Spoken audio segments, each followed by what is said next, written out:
Cara a cara de hoje é com um grande político. Dedicou à política 45 anos dos seus quase 76 de vida. Para e passo com todos os acontecimentos, andou meio sumido nesses 2 primeiros anos do governo Collor. Mas, como é de praxe, retoma a cena quando a crise explode. Grande articulador, coerente, nunca teve seu nome associado a escândalo de qualquer tipo. Na contramão de seu partido, o PMDB, é contra o impeachment ou a renúncia do presidente. Defende essa tese como quem defendia o fim do regime militar e as diretas já. Parlamentarista, liberal progressista, deputado federal há inúmeros mandatos, já foi candidato à presidência da República. O Cara a Cara está começando com Ulisses Guimarães.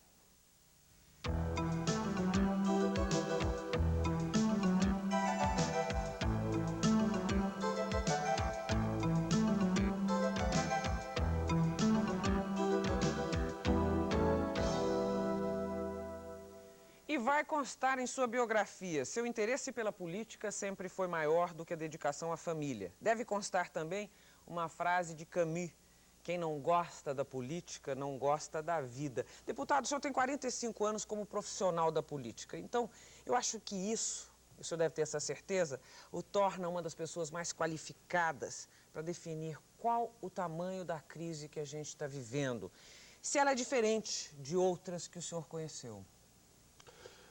A história política do Brasil, Maria Gabriela, no período republicano, principalmente, no 103, é a história das crises, sempre houve crises. Né? Eu não preciso estar repetindo isso aqui, golpes, tiro no coração, suicídios, deposições, etc. Né? E eu, nesse período que você anunciou aí, e mesmo antes, aqui já como morador do Centro Acadêmico 11 de Agosto, o chamado Estado Novo, que já era uma contradição gramatical, porque o Estado não é novo, o Estado O Estado é o Estado. É o Estado, não tem nem novo, nem velho, nada. Bom, mas quero dizer a você que crises, por exemplo, como do Getúlio, a assunção do Juscelino, que foi muito difícil, Aragarças, e a renúncia do Jânio, e o período a questão do Tancredo, o período revolucionário, eu quero dizer a você que eu nunca vi a coisa tão difícil como atualmente. Por quê? O senhor está dizendo que a atual é pior do que todas essas? Eu acho que é a pior crise. Eu acho que é a pior crise porque é uma crise circular. Nós todos estamos sitiados, né? Sitiados por problemas políticos, ainda agora nós estamos vendo, né? Sitiados por uma situação econômica dificílima, inflação, recessão, etc. Acho que no curso do programa a gente pode talvez dar o nome aos bois, né? E isso vai para a empresa, isso vai para os sindicatos, isso vai para os trabalhadores, isso vai para o Congresso, isso vai para a Presidência da República, o Judiciário também não fica imune.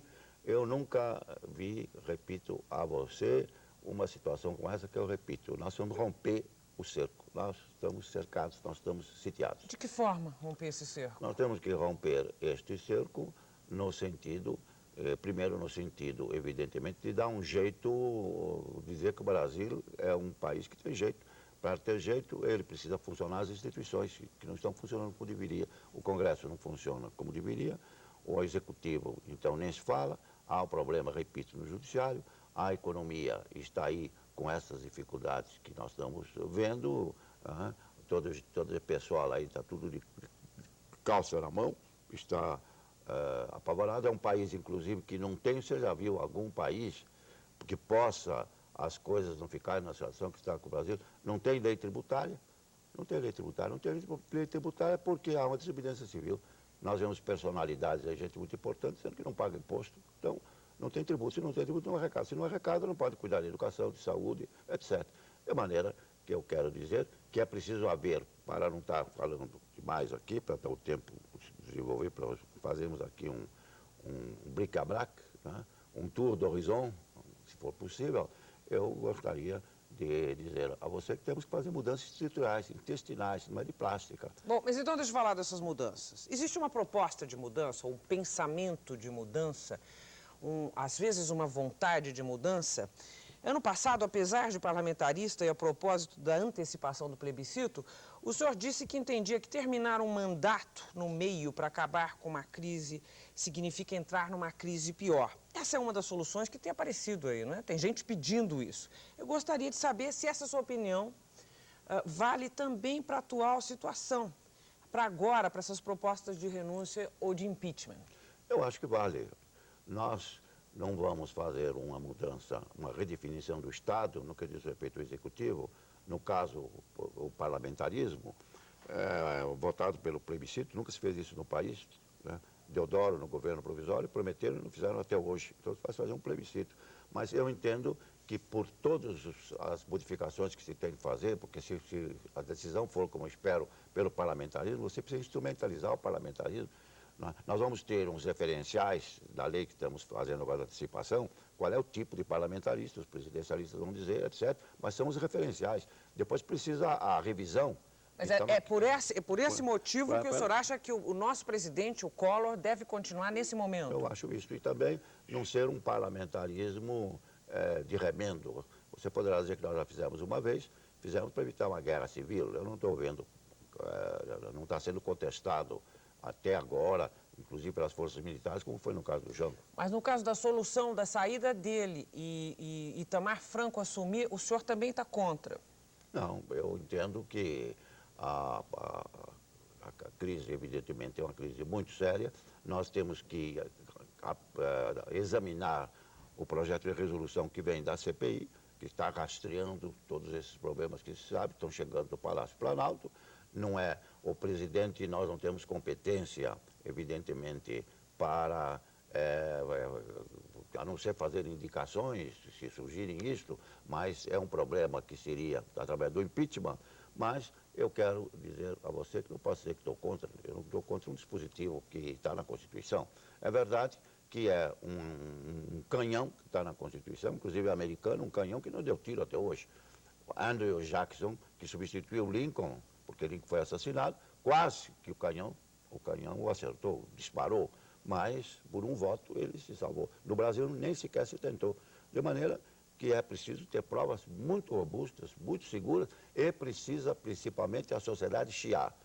O senhor acha que a sociedade não está chiando? Até agora não, no volume, por exemplo, quando eu comecei a verificar, junto com outros companheiros que estavam indo para a rua com as diretas, e depois as diretas já, e aumentando o comparecimento nos comícios. Quando nós fizemos aqui no Anhangabaú mais de 1 milhão, eu digo, acabou.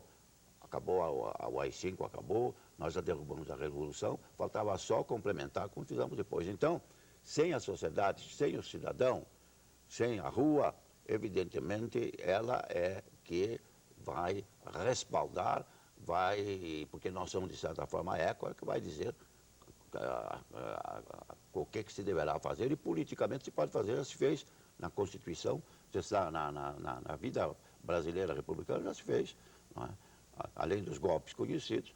Você sabe que houve o caso do Carlos Luz, era presidente, foi por impedimento, o Café Filho era um impedimento, até um episódio pitoresco, não sei se é que eu conte, a respeito do Café Filho. O Café Filho perdeu a presidência e foi procurar o Milton Campos. O Milton Campos é um grande jurista. E disse, Milton Campos, eu estou querendo ir ao Supremo Tribunal Federal para recuperar a presidência da República que me tiraram. Qual é a orientação, o conselho que você me dá? Ele diz, olha aqui, Café, eu, se fosse ministro do Supremo, e se me caísse esse feito para relatar, eu diria assim, nego porque pediu. Você pediu, nego, porque você tem Forças Armadas, você tem Banco do Brasil, você tem o Banco do Nordeste, você tem esses poderes enormíssimos de um presidente da República. Se você não garantir o seu mandato... Você vem aqui pedir... Agora, eu acho que esta coisa... Isso não é folclore, isso é verdade, isso aconteceu. Mas é triste para o Brasil, porque nos Estados Unidos isso não aconteceria. Agora, por que o senhor não foi, afinal, o relator da CPI? Seu nome chegou a ser cogitado. O senhor não se interessou ou houve articulação política por trás? Não houve. O que acontece é o seguinte, não é? Acontece o seguinte, é que qualquer cargo que surge, daqui a pouco o varredor do Congresso, não é? Limpador dos vidros do Congresso, vai para uma comissão tal, presidente da comissão, presidência da República, primeiro-ministro, eu tenho sido um coringa, não por mim. Sai os nomes. Não é? E isso confirma, não era o meu caso, mas um exemplo, não é? É que quando o sujeito fica estadista, eu não sou, mas com o tempo ele não cabe mais nos lugares, fica ele um peão de cauda. Você já viu um peão de cauda? Como é que onde é que você vai botar um peão de cauda? Quando chega o Ulisses Guimarães, onde é que vai enfiar o Ulisses Guimarães? É um peão de cauda, vamos dizer que é um elefante branco, não é? Então, não, esse cargo é pouco, esse cargo tem tais problemas, enfim, é essa a dificuldade. Eu não tenho... O senhor virou um pano de cauda, o senhor diria, da política nacional? Porque não sabem, não sabem me pôr, acho que eu sou maior que os cargos, não é?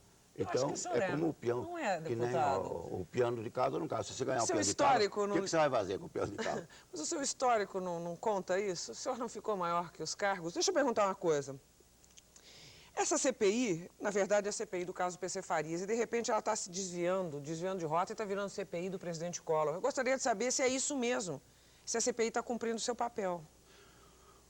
A CPI evolui com os acontecimentos, a CPI verte os acontecimentos. A CPI tem um poder, não é nem atômico, é nuclear. Não há órgão nenhum no Brasil, né, sem querer desmerecer o judiciário, é que, está na Constituição, a CPI tem os poderes de investigação do judiciário. Ela pode pesquisar tudo, virar tudo no avesso, examinar tudo, contabilidade de empresas, nos bancos, na Receita, etc. Né? E você sabe que nessas coisas a gente sabe quando entra, não sabe como é que depois onde vai dar, porque vão surgindo os fatos. Eu fui, por exemplo, da CPI, a segunda que se fez no Brasil, a respeito do Samuel Weiner, lembra? Buscando do Banco do Brasil com o Lacerda, Sim. Com aquele poder de comunicação que ele tem, terrível, às vezes usado de maneira que eu entendo que não servia, por todo respeito ao seu talento, pela intranquilidade que trazia ao próprio país, mas eu quero dizer que foram surgindo fatos, coisas que vinham do Banco do Brasil, etc. E foi um processo que acabou até com o tiro no coração do Getúlio. Então, uma CPI, você não sabe, ela vai fazer uma operação de rastreamento. Onde esse rastreamento vai dar, se vai dar no Papa, se vai dar no presidente da ONU, se vai dar no presidente da República, se vai dar em ministro de Estado, que também pode ser ministro de Estado e ministro do Supremo Tribunal Federal, isso só a CPI é que pode. Vamos aguardar o final da apuração. No próximo bloco, a imprensa e a democracia, por Ulisses Guimarães. Até já.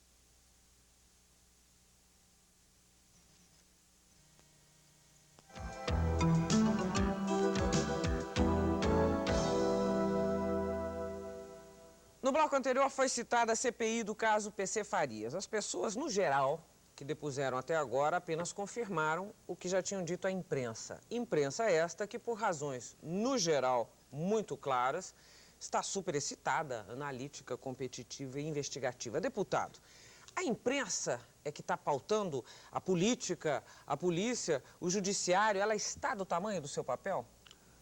Não, eu entendo o seguinte, que a imprensa, evidentemente, está cumprindo o seu papel. Isto é, a imprensa tem que respeitar, acima de tudo, o cidadão. Porque os privilégios, que se falar em privilégios, as garantias que servem com a imprensa, são em função do cidadão, do usuário da informação. Por isso ela tem muita responsabilidade. A imprensa, quando ela desinforma, e a imprensa, como nos Estados Unidos agora, de noise, o ruído, é o estampido, às vezes é mais o estampido, é mais tiro do que caça. Não é? Então, evidentemente, a imprensa, que tem um papel fundamental, a rainha das liberdades, dizia Rui Barbosa, certo? Porque quando periclitam as outras, se ela consegue a reabilitação das demais, eu quero dizer que também tem defeitos em certa ocasião, certos tipos de... Nesta ocasião, como está se portando a imprensa? Eu entendo que nesta ocasião ela está trazendo uma contribuição muito grande de transparência, eu repito, porque nós tínhamos um dia que não se podia achar nada, tem aquela história que o sujeito perguntar para o camarada eu sei disso, eu cheguei do interior, lá do Piauí, perguntei para o camarada, o que você acha? Eu digo, eu não acho nada. Eu tenho meu compadre Malaqui, achou, não acharam ele até agora. Né? Agora você pode achar, Às vezes com excesso, às vezes marcam alguém para morrer, faz um processo indutivo. O sujeito é ladrão, então depois vem dedutivamente para dizer que tem provas, ou não tem, mas já fica a mancha. Na política, o que é terrível, Gabi, é que mais terrível do que o fato é a versão. Quando corre a versão que o sujeito é burro, corre a versão que o sujeito é louco. Não estou nada falando do Pedro Collor. Eu não disse nada. Corre a versão que o sujeito é ladrão, etc. Isso é quase que uma tatuagem, sabe? Só a história, muito tempo, em muitos casos nós verificamos. Então, é terrível quando há uma versão, principalmente por parte da imprensa. Mas, havendo os seus erros que existem, as dificuldades do direito de resposta, que verificamos constantemente, não sai com a mesma proporção que devia sair, eu digo que como rompeu esse dique, que toda a sociedade está aí querendo usar, e às vezes com um certo excesso, com um certo ruído, as denúncias, etc., eu, para sintetizar, não sei se eu fui claro, quero dizer o seguinte, no substancial, a imprensa está ajudando a pôr, já tem alguns, você sabe, né, já 21, inclusive um juiz pegou cadeia aí. Pegou cana por causa do INSS. INSS e a imprensa, sem dúvida nenhuma, trouxe uma colaboração muito grande. Um general, coisa que é inédita. Eu não lembro, nos 103 anos, pode ser que tenha ocorrido, eu não lembro, pelo menos em nível de general, né, general de divisa de exército, que tenha sentado os bons do réu. Isso acabou que foi absolvido, Milton verdade? Cruz. Mas foi, e lá estava o presidente João Batista Figueiredo. Acho até que foi um gesto de solidariedade, ele acreditando na inocência do seu antigo auxiliar, lá comparecer. Eu tenho discordâncias muito grandes com ele, mas tenho que fazer esse registro. Então, eu quero dizer a você que não é como muita gente está dizendo, a impunidade. Está vendo aquela coisa de dizer que no Brasil, num certo tempo, é os 3 P's para a justiça, né? Pobre, preto e uma coisa que começa com P. Eu não vou falar a palavra da gíria, mas falo prostituta. Sim. Mas começa com P também. Começa com P também. Né? Hoje, nós verificamos que nos Estados Unidos também se diz, inclusive na pena de morte, quando quer lá. Pretos são os mexicanos, aqueles que migram para os Estados Unidos. Né? Mas desejo dizer que, nesse sentido também, há louváveis e saudáveis progressos. Não está tudo perdido. Eu acho que as coisas estão melhorando nesse aspecto. O senhor disse, em resumo, que a imprensa está correta. Isso. É isso. Agora, deputado, é interessante notar nessa mesma imprensa que pessoas que até muito pouco tempo eram passíveis de investigação, agora são os investigadores ou os que propõem a investigação dos outros. Eu gostaria de saber se em política a moralidade é migratória e a memória não é de fato o forte do brasileiro. Não, eu diria a você o seguinte, né? Evidentemente, há políticos que surgiram acusações até graves, mas através de processo judicial, outros meios de verificação da sua situação patrimonial, nada se apurou, de maneira que eles estão no exercício de qualquer cidadão dos seus direitos. E quero dizer também o seguinte, o fato de uma pessoa não ter uma vida exemplar, ter contas a ajustar com a própria justiça, não impede que ele faça denúncias. Já que falamos aí numa prostituta, se ela dá um telefonema para o corpo de bombeiro, aponta, ali está pegando fogo, vai dizer, não vale por causa, não tem autoridade para fazer a denúncia. Não é? Então, eu quero dizer que você sabe que há até 2 ou 3 projetos, inclusive do Tamer, que é um deputado aqui de São Paulo, no sentido de que, como há nos Estados Unidos, a pessoa cometeu ou colaborou para um delito, um crime de peculato. De peculato, por exemplo. Não é? Mas se esta pessoa colabora trazendo informações ou denúncias, a sua pena ou é reduzida ou mesmo dirimida. Então, você verifica que tem esta circunstância, até por força de lei fora, e quer se fazer aqui, está em regime de urgência na Câmara Federal. Deputado, um dos motes de campanha do presidente Collor foi a CPI do presidente Sarney, ou melhor, a CPI da corrupção do governo Sarney, governo do qual o senhor foi avalista, aliás, várias vezes presidente interino. Por que essa CPI não foi até o fim? Bom, esta CPI, como outras, o que acontece com várias CPIs é o seguinte: há CPIs que realmente não cumpriram com o seu dever. Né? Há CPIs que surgiram unicamente quando surge o nome, o proponente, os proponentes dão manchete, comparecem em programas de televisão e depois de fazer todo esse ruído, elas não cumpriram com o seu dever. Né? Mas muitas CPIs cumpriram com o seu dever, fizeram as investigações. Acontece que a CPI não julga.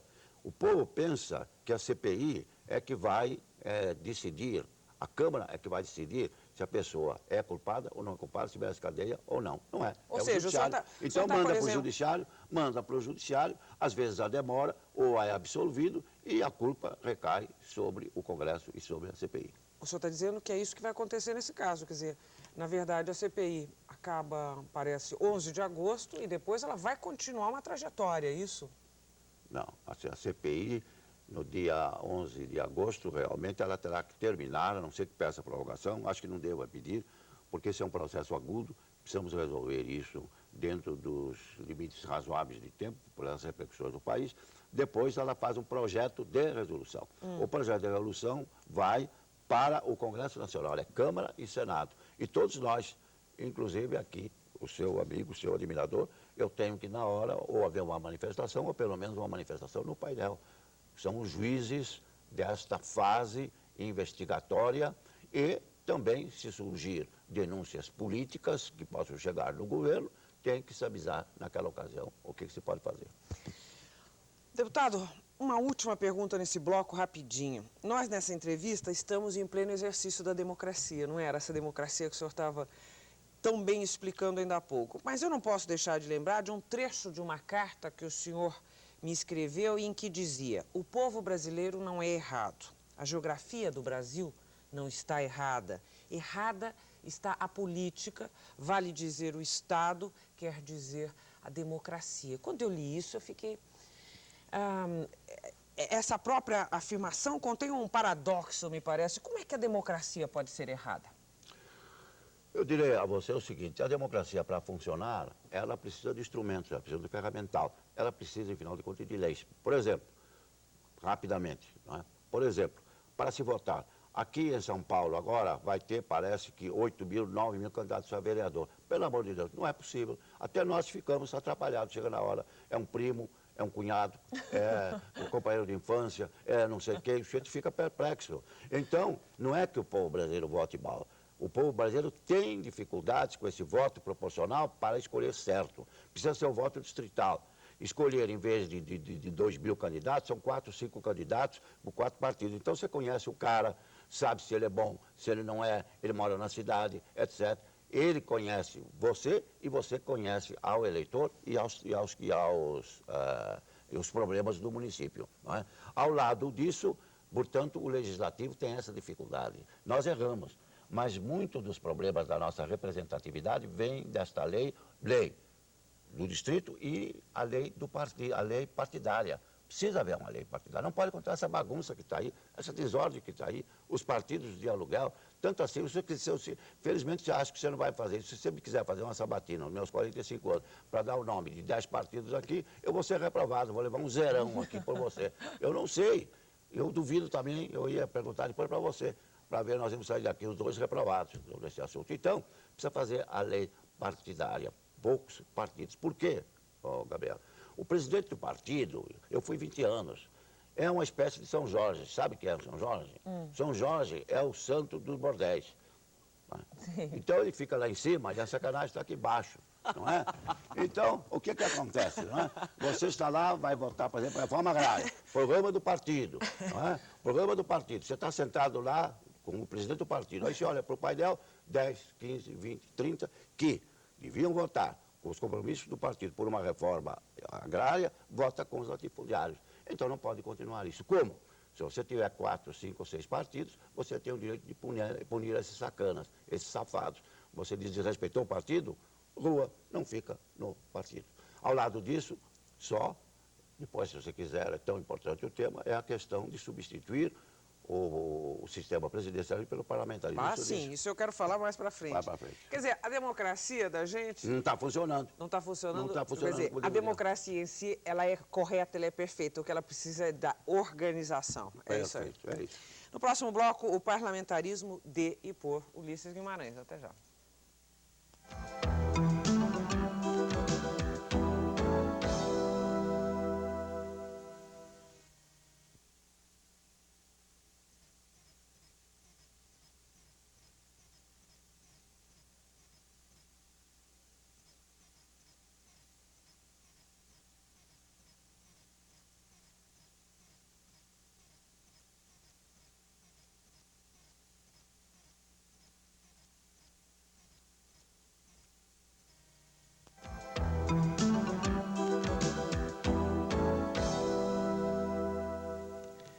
Em 1961, o Brasil viveu sua primeira experiência parlamentarista republicana. Foi na renúncia do Jânio, a ausência do Jango, o primeiro-ministro era o Tancredo Neves, o deputado Ulisses Guimarães era ministro da Indústria e do Comércio. Não deu certo. Agora o senhor defendeu, deputado, o presidencialismo na Constituinte. E agora o senhor está parlamentarista. Então, duas perguntas. Por que o parlamentarismo, que não deu certo lá atrás, daria agora? E segundo, o senhor está parlamentarista porque o senhor vê aí chances de se tornar primeiro-ministro? Eu gostaria de dizer, Gabriela, que contra esse presidencialismo, eu já estou em toda a minha vida parlamentar, principalmente a federal, tenho meus inscritos. Não é? Para não estar prolongando muito a minha resposta, eu quero dizer que eu fui ministro parlamentarista. Como é que eu podia ser ministro parlamentarista? Eu participei com o Nelson Carneiro, com o Afonso Arinos Melo Franco, com o Raul Pila, no sentido de criarmos aquele parlamentarismo de emergência que você faz referência. Eu não teria receio de, chegando aqui, nesse confessionário seu, que até coisas amorosas já foram... Você vai me contar alguma hoje ou não? Eu posso contar, com a bola, já é uma coisa tão... dos anos todos de vida com a bola. Né? Mas eu quero dizer, eu nem sei por que eu estava falando isso. O senhor falou que quer contar. Nesse confessionário, o senhor estava dizendo que sempre foi parlamentarista. Pois é. Então, eu quero dizer o seguinte, né? Que se eu chegasse aqui e dissesse, não, eu era presidencialista, hoje sou parlamentar monarquista, os santos da igreja, você sabe, foram, alguns deles, grandes pecadores. É o beleza da religião, dos evangelhos, que é quem peca pode se redimir e conseguir até a santidade. Agora... Não foi seu caso? Não foi o meu caso. Eu quero dizer que, como presidente da Constituinte, evidentemente, nem votar eu voto, vou tratá-lo. Mas se eu tinha este poder, que se alega várias vezes, eu teria atuado na Comissão de Sistematização. Eu não teria contribuído, além do seu talento, para que fosse seu presidente o Afonso Arinos Melo Franco, era o presidente da Comissão de Sistematização, parlamentarista. Não é? Então, eu entendo que nessa Constituição, que tem alma parlamentarista, nós todos sabemos disso, acontece que depois surgiu o problema do mandato do Sarney. Aí as coisas se complicaram com o poder que tem o presidente da República. Quem é que pode lutar contra o presidente da República? Não é? Então, as coisas tomaram o aspecto que você conhece. Mas quero dizer que, historicamente, a uma certa altura, eu fui ao Sarney. E não sei se ele está nos assistindo agora, testemunha disso, além de outros. Eu digo, olha, Sarney, a situação está complicada, vamos adotar o mesmo método que adamos. Nós nunca fomos pela ruptura, inclusive para derrubar a ditadura. Nós não fomos para o terrorismo, para as manifestações violentas, que eu respeito, mas achava que não era o caminho. Nós fomos para modificação paulatina para chegarmos até a democracia. Então vamos fazer a mesma coisa. Vamos fazer um parlamentarismo de transição. Você fica com os poderes de presidente mais um ano, ele tinha 2 anos e pouco, e depois fica presidente, mas implantando-se o parlamentarismo. Eu levei a um grupo de amigos, como foi uma conversa íntima, eu só me permito dizer que o Zé Serra diz, eu estava nessa conversa e foi verdade. Achando, não podemos fazer assim, com razões até que podiam ser aventadas. Parece que é um da cá, toma lá, não vamos fazer, não se fez. Se isso se fizesse, teríamos o parlamentarismo. Mas quero dizer que... Parlamentarismo com que presidente? Com o Sarney. Com Sarney continuando? Isso, com o Sarney continuando. O Sarney, no final do seu mandato, ele teria um mandato peculiar a um presidente no sistema parlamentarista. Fui eu quem conversei com ele sobre esse sentido. Se eu não tivesse o desejo de implantar esse sistema, eu não ia procurá-lo. E ele daria certo o parlamentarismo agora? O parlamentarismo dá certo sempre, é claro. Não é? Por isso que os países mais onde há estabilidade, porque no presidencialismo, para procurar sintetizar nesse voo do azul que estamos aqui fazendo, não é? Eu quero dizer o seguinte, duas coisas. Primeiro, prazo. Que negócio de prazo é esse? Há prazo para negócio de caso. Você tem o caso pelo prazo de 3 anos, de 5 anos, de 10 anos. Né? Na verdade, devia haver, hein? Não devia haver. Eu acho que é a eficiência, é a competência do marido e da mulher em conduzir os assuntos matrimoniais. Né? Isso acontece também na profissão, mas você não quer ser, para a grande tristeza do Brasil, continuar fazendo uma grande comunicadora que é, ninguém pode te impedir. Não há um regime escravagista que obriga a pessoa a ficar a vida inteira, médico, advogado, dentista, essa coisa, não é? Até de sexo, o sujeito quer mudar de sexo. Não tem mulher que chama sapatão, não sei como é, que vai ser do homem. E não tem homem também, que depois... Então, muda e assumem. Até uma coisa bonita, eu acho, quando elas assumem. Não é? Agora, o presidente não pode. Você pode escolher tudo e desescolher, fazer, desfazer. Mas você escolheu um presidente da República, escolheu uma Câmara, pode fazer os maiores despautérios, os maiores erros, tem que continuar com isso. E continua. Então, é eficiência. Se é eficiente, fica. E não é também essa coisa como acontece no Brasil. Eu, por exemplo, acho que o Juscelino foi um bom presidente. Chegou 5 anos, vai para casa, vai embora. A Tati ficou 13 anos. O Felipe Gonzalez, meu amigo, está já para quase 10 anos para lá presidente. Né? Agora, só mais um exemplo aqui para vocês. Você já viu que coisa absurda, o Gabriel? Veja bem, a Maria Gabriela. Veja bem, tem o presidente da República, no sistema presidencial como no Brasil. Ele é também chefe de Estado. Então, o presidente da República, por qualquer motivo, é deposto, ou sai do cargo, tem que sair do cargo, o que acontece? Arrasta o chefe de Estado, que não deveria acontecer. Segundo, arrasta a Câmara, acaba fechando a Câmara. A Câmara, que sendo eco, estava dizendo, esse sujeito não presta, esse sujeito precisa sair, fecha a Câmara, como já aconteceu no Brasil. E quase que fechou, na verdade, formalmente, nesses 20 anos que tivemos. Não é? Depois, chega nos partidos. Fecha os partidos funcionam com verdadeiros aleijões. Depois, chega na imprensa. Você não pode fazer esse programa que você está fazendo aqui, porque vem a censura. Tem que fazer receita de bolo, de Camões, etc. E os sindicatos não podem fazer greve. Por causa de um homem, um sujeito que não corresponde, faz com que todas as instituições, toda a arquitetura, tudo vai entre em colapso. Para água abaixo. Aqui no Brasil tem um ditado muito interessante. Mourão bichado, cerca no chão. Quando o Mourão, quer dizer, o presidente da República está bichado, no sistema presidencial, não cai o Mourão, não cai a cerca toda. E a cerca, você, eu, todos estamos metidos nisso. Resposta sim ou não? O senhor gostaria de ser primeiro-ministro? Eu quero dizer para você... Sim ou não, eu perguntei. Não, mas sim ou não, não. Esse negócio de sim ou não... Uma vez me perguntaram sim ou não, eu disse assim, calcule se me fizesse essa pergunta. Você continua andando com a minha mulher? Continua. Se eu disser sim, eu levo o tiro. Se eu disser não, porque eu dava antes. Então o negócio é muito perigoso. Não, eu desejo dizer a você o seguinte, aqui com toda sinceridade, com a alma pura.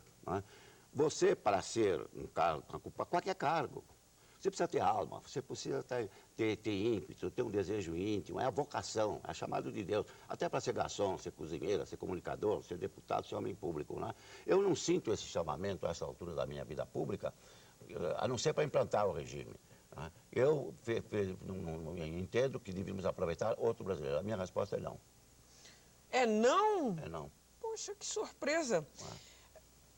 O nosso tempo estourou, mas eu queria fazer uma última perguntinha nesse bloco.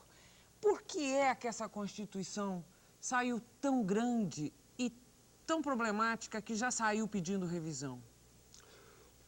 Eu acho que foi um defeito dessa Constituição. Defeito por quê? Porque tinha tantos assuntos para resolver, queriam resolver na Constituição. Devia se deixar para fazer por leis ordinárias. Ela ficou analítica. Eu disse, inclusive o Felipe Gonzalez, eu queria adotar aqui, sendo presidente, a receita de Napoleão. Napoleão tem que fazer uma Constituição, chamou os seus sábios, os seus políticos, e disse, me faça uma Constituição curta e ambígua. Eu digo, eu quero fazer curta. O Felipe Gonçalves não faça ambígua. Porque ambígua não no sentido pejorativo. A Constituição dos Estados Unidos, que foi feita para um país agrícola, está aí até hoje. Porque ela se adapta, tem uma generalidade e tal. É adaptável a várias situações. Então, a nossa Constituição teve este defeito, eu concordo, mas foi na ânsia de procurar enfrentar os problemas que estavam aí, principalmente os problemas sociais. No próximo bloco, Ulisses fala do seu principal assunto, política. Até já.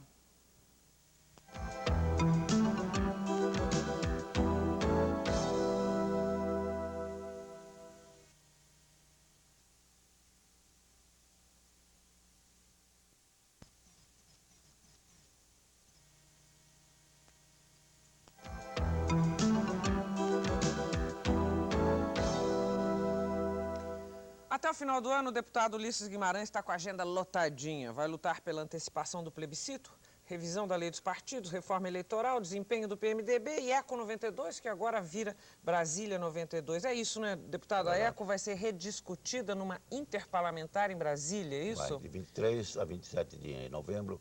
Ainda ontem eu recebi, ele já teve no seu programa o ministro Celso Laffer, que foi me procurar, porque nós queremos fazer no espaço legislativo, vem certo que 400 parlamentares de todo o mundo aqui, nós queremos que avance naquilo que foi feito, desenvolvendo mais, ou não foi feito pelos chefes de Estado. Uma curiosidade, por que eu nunca associei o senhor à ecologia? Eu estive errada? Em primeiro lugar, a ecologia, você sabe, é uma coqueluche relativamente nova. Há 30 anos atrás, não sabia o que era ecologia. Você ia procurar no dicionário lá para ver o que era. Não é? Hoje se desenvolveu da maneira que se sabe. E eu desejo que, se bem que não me vinculei assim, como estou no parlamentarismo, mas como todo político que se respeita, inclusive ajudei, quando pude, as coordenações que me cabia como presidente da Constituinte, o Feldman e outros, porque a nossa Constituição é uma das constituições mais adiantadas no que diz respeito à ecologia. Inclusive, colocou sob a tutela do Estado, a intervenção do Estado, o Pantanal, a Mata Atlântica, a Mata da Amazônia, a Amazônia Legal. Você vê o alcance dessa Constituinte. E eu quero dizer que trouxe uma pequena pedra, mas trouxe para esta edificação constitucional e as leis posteriores que temos que fazer. PMDB, vou repetir, PMDB. Esse partido já foi seu, né? No sentido de posse mesmo, só foi dono dele. Já foi partido de oposição e já foi poder, já gerou outro partido. Eu gostaria de saber se o PMDB, honestamente, tem mais a sua cara ou a cara do ex-governador Orestes Quercia, hoje? Não, eu direi a você o seguinte, quando foram fazer o enterro de Jean Moulin, Mauro André Moulin disse uma frase extraordinária, olhando para o cadáver, a sua cara é a cara da França. Eu diria isso do MDB. O verdadeiro MDB, o autêntico MDB, tem a cara dos torturados, dos exilados, dos que tiveram que sair desse país, nas circunstâncias que nós sabemos, os sacrificados. O Conte disse que os mortos governam os vivos, e no MDB nós somos fiéis a esses que lutaram por uma democracia que temos que aperfeiçoar. Então, eu direi a você que a cara verdadeira do partido não é a minha. Pobre de um partido, então seria um partido carismático, um partido que se passar isso a pessoa, eu sair, o partido está aí. Eu quero dizer para você, num esforço de síntese, que é o militante, na etimologia da palavra, o que combate, o que luta. Eu estou aqui nesse momento, tem gente aí embaixo de ponte, tem gente aí no meio das matas, tem gente em lugares que não tem luz, não tem eletricidade, está propugnando pelos nossos candidatos e pelo nosso partido. O tamanho do MDB é o tamanho dos seus militantes, é a cara dos militantes. Eles verdadeiramente são os donos, os boss, os nossos chefes. Bem, porque se eles não votarem em nós estamos perdidos. Agora, deputado, já passou um bom tempo e eu acho que o senhor pode analisar. Por que o senhor não chegou a presidente da República, apesar desse PMDB que ser uma máquina partidária com diretórios em todos os municípios do Brasil, como o senhor mesmo definiu, apesar desse PMDB ser tão poderoso? Foi uma jornada que eu diria que pode acontecer em qualquer campanha de equívocos, né? Mas diria a você que eu pus todas as minhas fichas do partido. Se a máquina partidária funcionar, o que é a máquina? O militante, o prefeito, o governador, todos, legalmente, evidentemente, eu tinha condições muito grandes, mesmo que não fosse eleito, de ter uma votação expressiva. Acontece que, como eu fui uma candidatura escoteira, isolado, né, que no processo não se integraram, como agora, candidatos a vereadores, candidato a governador, candidato a deputado, e nós não tínhamos ainda um amadurecimento que deveríamos ter, porque eu sou pela incoincidência de eleições, eu acho ruim baralhar, porque você tem que dar respostas específicas e homogêneas para assuntos que são diferentes. Para cada assunto, uma resposta, uma campanha, uma propaganda. Mas o que aconteceu é que eu fiquei com o pincel na mão, né? Como se Só diz. foi traído? Eu não diria que foi traído. Dona Mora disse, Dona Mora disse. Dona Mora é a pessoa que mais conhece o senhor. Foi no outro episódio, né? Eu quero dizer para você o seguinte, que o que aconteceu é que eu era muito bem recebido, com confetes, show diretas e beijos políticos, né? Na praça pública das admiradoras, das fãs, das crianças, então. Eu fiz uma bobagem. Eu colaborei para antecipar a idade eleitoral para 16 anos. Se pusesse 5, 6 anos, eu estava eleito. Onde ele era uma criança, até hoje, sabe? Identificam no carro, etc. Né? A gente comete erros, né, Gabi? O que vamos fazer? Pagamos por ele. Mas para voltar a esse assunto, eu quero dizer que faltou, no caso, é aquela história que se conta por aí do sujeito que faz mágica, o mágico, o pesquisador, engole fogo, tem o macaco, tem o urso, não é? Mas se depois não passar o Pires, bota o urso e ele também. Não vai confundir com o Marli Pires, que era o meu vice-presidente, não. Não confundir. Não passa. Eu ia embora, como não tinha as candidaturas locais, ficava lá o discurso, as palmas, etc., mas ninguém passava o Pires. E com isso, eu rodou a minha candidatura. O senhor teria sido um bom presidente? Eu espero que sim, sinceramente. Espero que sim, vou dizer a você por quê. Um presidente razoável, pelo menos, porque eu já tive ocupações de grande responsabilidade nesse país. Né? Fui presidente de partido, fui ministro de Estado, fui constituinte. Eu acho que uma pessoa que consegue coordenar um trabalho nacional do constituinte tem certas condições de gerir a máquina do Estado. Eu acredito que seria, pelo menos, razoável. Não ia acontecer o que está acontecendo aqui pelo despreparo do nosso presidente. Deputado, o senhor está com 75 anos de idade e continua com a atividade de um político estreante, mas não foi sempre assim. Há uns 6 anos, mais ou menos, o senhor deu uma bela pifada, o senhor lembra disso. O senhor acha que isso atrapalhou a sua carreira ou não? Não, não atrapalhou. Você sabe que qualquer homem público, em determinado momento, qualquer artista, qualquer comunicadora, qualquer jornalista, qualquer atleta, não é? Tem momentos em que vem o estresse, vem o cansaço. Eu tive esse problema realmente, mas foi um problema episódico, rápido, recuperei e parece que eu estou aqui em plena forma. Parece, não sei, você que pode dar a sua opinião. Eu acho que o senhor está em plena forma. Então, acho que o senhor está maravilhoso. Agora, o senhor acha que não atrapalhou, então? Não, não atrapalhou não, tanto que depois eu ocupei outros cargos posteriormente, dentro do partido, fora do partido, não atrapalhou. Traição e política caminham juntos? É a regra do jogo? Não, eu entendo que traição há na política, como há traição no casamento, como há traição de amigo, como há traição do clube de futebol, se tu trai, se deixa vender. Infelizmente, isso existe sempre o Caim, existe sempre o Calabar. Até nas relações, se você se surpreende, até entre amigos. Né? O dia do benefício é a véspera da ingratidão. Né? Bernardo Shaw perguntaram que você estava falando mal dele. Ele disse, não pode. Mas está falando mal? Não pode. Quem é? É o Joaquim. Não é Joaquim, porque em inglês não seria Joaquim. Né? Vamos traduzir. Né? Então dizia o Bernardo Shaw, não é possível, eu não fiz bem nenhum para esse sujeito. Não lhe fiz bem nenhum, como é que fala mal de mim? Então, em política há muito disso. Você precisa estar com o couro cevado, porque, evidentemente, existem traições, existem pessoas que não correspondem. E quem é fiscal muito disso é a mulher.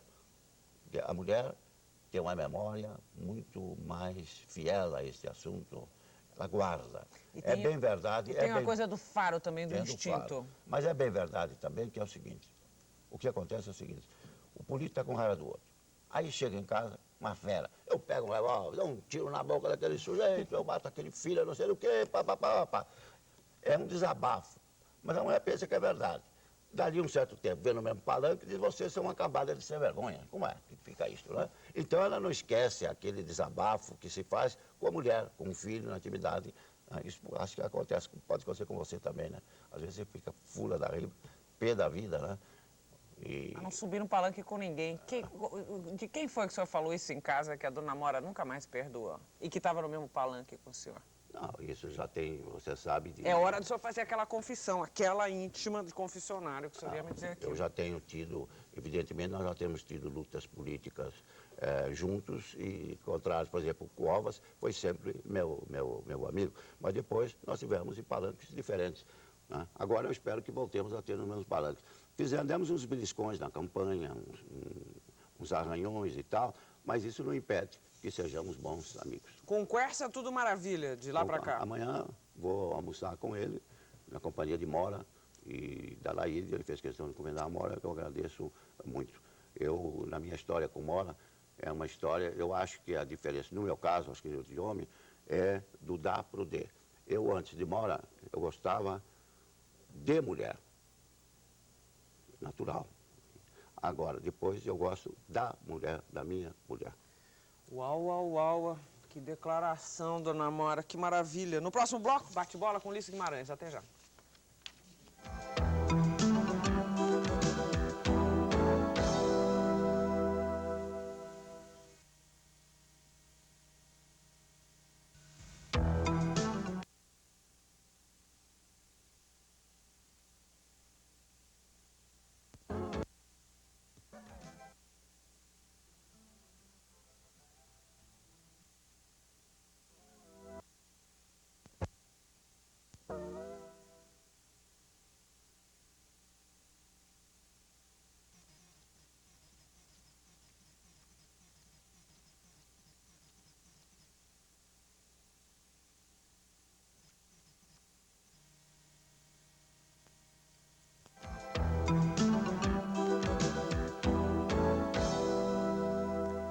Bate-bola, jogo rapidíssimo com Ulisses Guimarães. Academia Brasileira de Letras, é verdade que o senhor está indo para lá? Já o namoro antigo é uma frustração. Eu tenho duas frustrações na vida.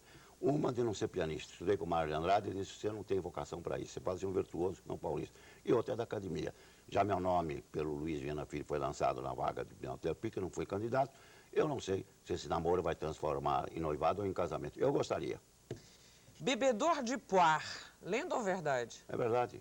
Mas não é como eu penso que é. Né? Eu chego em lugares, aí você enche um copo assim de Poir. Poir tem que ser um cálice pequeno, não é um álcool branco e é digestivo. Dizem, pelo menos, é uma pretexto. Mas gosto de tomar o meu Poir. Um prazer escondido. Um prazer escondido, eu diria a você que acho que já respondi anteriormente. Eu adoraria, por exemplo, ter um prazer de tocar um piano, por exemplo, né? Gostaria.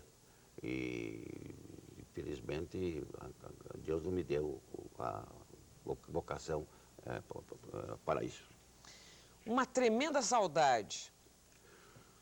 A saudade que eu tenho é, evidentemente, dos meus tempos acadêmicos. Eu fui da academia de Castro Alves, de Alves Azevedo, de Rui Barbosa, academia que naquele tempo tinha uma posição, uma projeção, ocupava um espaço maior que hoje, porque hoje há outras faculdades. Eu tenho muita saudade daquele tempo, como tenho da Constituinte. A Constituinte foi um momento mais alto que Deus me premiou, principalmente quando eu promulguei a Constituição a 5 de outubro de 1988. O maior medo? Eu tenho, como todo mundo, eu tenho medo. Eu sou um homem supersticioso. Né? Tem uns caras lá na Câmara que eu vejo de vez em quando, eu fico desesperado, não ter madeira, porque aquilo é de superfície tudo de alumínio. Um nome? Não, eu não vou dizer, coitado. A pior coisa que tem de um político é você esparramar aquele pé frio. Tá desgraçado. De maneira que eu tenho muito medo, na verdade, de, ocupando um cargo, não poder coordenar os esforços para que as coisas deem certo. A sua vaidade? A minha vaidade fundamental, né? Eu fico muito satisfeito quando ando na rua, boto buzinas e no restaurante, eu quase não pago conta, não estou dizendo isso que faço por aí. Vocês já pagaram a conta, que foi Fulano, foi Beltrano e tal.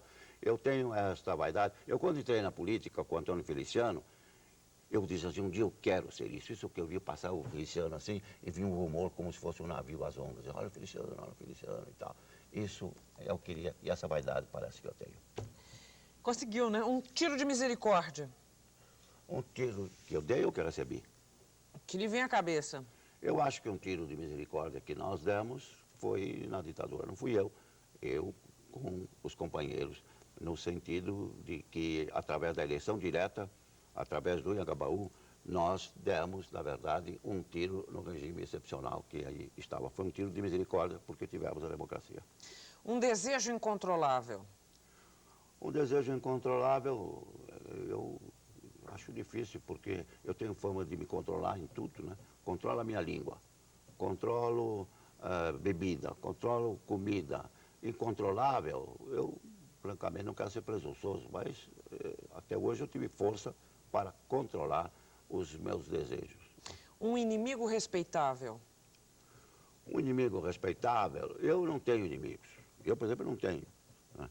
Basta dizer que eu fiz a campanha toda e faço o teu canivete do bolso. Andava por aí, nas épocas mais difíceis, com cachorro, bazucas, baionetas, como aconteceu no episódio, por exemplo, da Bahia, de Salvador. Não é? Mas adversários, sim, adversários eu tive na ditadura, adversários. Tenho atualmente, não é? Adversários. Um adversário respeitável. Um adversário atualmente é adversário que está em outro campo. Eu citaria, por exemplo, o Cova, citaria o Serra. São adversários em outras... O Lula, o Genuíno. O Genuíno é um dos melhores parlamentares que nós temos. E às vezes eu tenho ideias diferentes da minha. É um adversário respeitável. Um mentiroso contumaz. Bom, Pinóquio, né? Isso eu quero dizer o seguinte, são os demagogos. Não me pergunte o nome que eu não vou dizer, não sabe. Demagogo, mentiroso. Outro, Pinóquio é o sujeito que marca a data. Nesse ponto, você sabe que o pior mentiroso é aquele que acredita na própria mentira. É uma escusa, mas é o pior de um mentiroso. O presidente Collor, que me desculpe. Quando ele disse que ia dominar a inflação em 6 ou 7 meses, o calendário político não é gregoriano. Você não sabe o que vai acontecer com o tremor de terra, o abalo sísmico, a saúde, etc. Eu acho que quem marca a data, em matéria política principalmente, é um mentiroso. E o pior é que é um mentiroso que acredita na mentira. Depois os fatos demonstram isso. Eu vou dizer uma frase sua. Eu gosto do poder, adoro o poder, tenho um fascínio pelo poder, exerço o poder com prazer, tenho orgasmo pelo poder. Que raio de poder é esse tão poderoso na sua vida? Eu quero dizer a você que a política, o político quer o poder. Né? Que quer o poder. O político quer tanto o poder que, em geral, se extrabola. Né? Em outros âmbitos que não da política. Ele quer o poder no sentido de fazer o bem à humanidade, para fazer bem ao cidadão, para fazer bem à sociedade. Né? Ele tem o orgasmo pelo poder, quer ter o poder. Eu quero ter para poder o que me disse o Capanema uma ocasião. Diz o Ulisses, você deve ir para o executivo. Porque é no executivo que você faz a ponte, a rua, a escola, a saúde, melhora o salário, etc. Isso é o poder. Desde que você não coloque o poder no seu ângulo errado. Isto é, não é o poder que corrompe o homem é que corrompe o poder. Ulisses Guimarães por Ulisses Guimarães. Eu quero dizer que, nesta altura, me chamam, às vezes, eu não tenho vaidade, mas nessa altura, a gente conhece, sábio é aquele que, principalmente, sabe o que não sabe. A gente fica muito mais prudente porque sabe as suas lacunas, os seus defeitos. Às vezes falo da minha experiência, eu fico muito preocupado com isso. Né? Primeiro porque o pensador francês dizia que é como o sol de inverno, ilumina e não aquece. Segundo a experiência, os italianos dizem que quando chega não adianta mais para coisa nenhuma. Terceiro, dizem que os velhos sabem, mas não podem, os jovens podem, mas não sabem. É bom juntar jovem, por exemplo, com o velho. Mas eu fico, e gostaria que acontecesse comigo, com a definição britânica. O que é de terrível na experiência, em qualquer ramo, é que você não pode errar uma segunda vez. É preciso ter experiência. Eu acho que foi por isso, por não ter essa experiência, que o presidente Collor tem cometido os erros que tem cometido. Obrigada pela entrevista, deputado. Olha, foi um prazer estar aqui com você e conversar com você.